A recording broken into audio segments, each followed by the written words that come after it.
If you're like me, the last time you touched your cyclocross bike was probably around Christmas time, right after Cyclocross National Championships.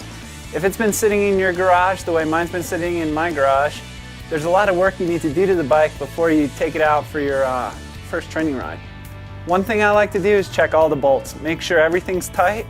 I'll go through the bike, lube the chain, lube the cables, make sure the bearings are free and the wheels spin easily. The crank bearings, they get a lot of muck in them during cyclocross, and so I like to check those things. Another thing I'll check is to make sure that the tires are glued on properly.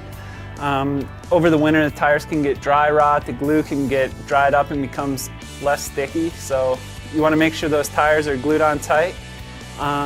Lube the chain, make sure there's no rust on there, and just, pretty much like you would do for any ride. When the bike's been sitting for a while, you just go through it, make sure it's ready to go before you get out there on the road or the trail. You don't want to have any problems out there. So, the tire treads are a lot different from the middle of the winter to generally the fall when it's a little bit drier. Now with the late summer, early fall, it tends to be dry.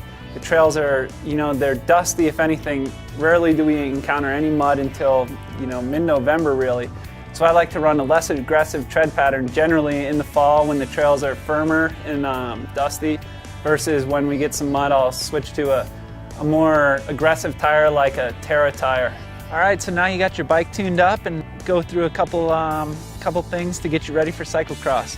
First thing I like to do is practice a few on and offs. I feel like dismounting at high speed puts a lot of pressure on your leading leg, and I know mine gets pretty sore the first few days of training, so I like to practice a few of those. Also like to do some motor pacing, get my leg speed up. In the early fall, late summer, the races are always fast, so you need a lot of leg speed and high intensity work.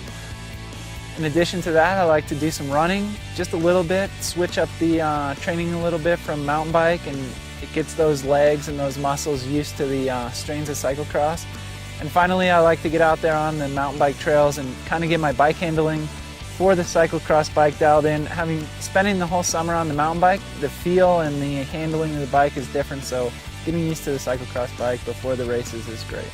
All right, so those are just a couple tips. Don't forget to stay hydrated out there. Cyclocross is traditionally a late fall, early winter sport, but it starts earlier each year, and staying hydrated, bringing a water bottle with you there for those first training rides is always a good idea.